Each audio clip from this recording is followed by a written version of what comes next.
Formula 1 kembali ke Sepang. Apa cerita CK? Jom dengar.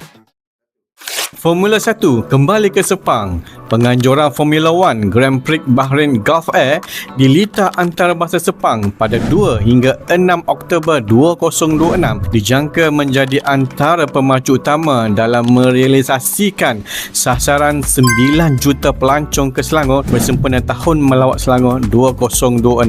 Kehadiran ribuan peminat sukan akan meningkatkan permintaan terhadap hotel, restoran, pusat membeli belah, pengangkutan dan pelbagai perniagaan tempatan.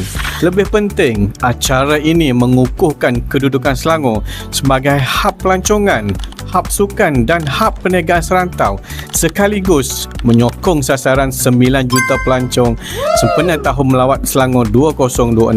Menariknya, kerajaan negeri juga menyediakan insentif kepada syarikat swasta, GLC dan NGO tempatan melalui geran Tahun Melawat Selangor 2026 bagi menggalakkan lebih banyak penganjuran acara bertaraf antarabangsa yang mampu menjana ekonomi negeri Selangor.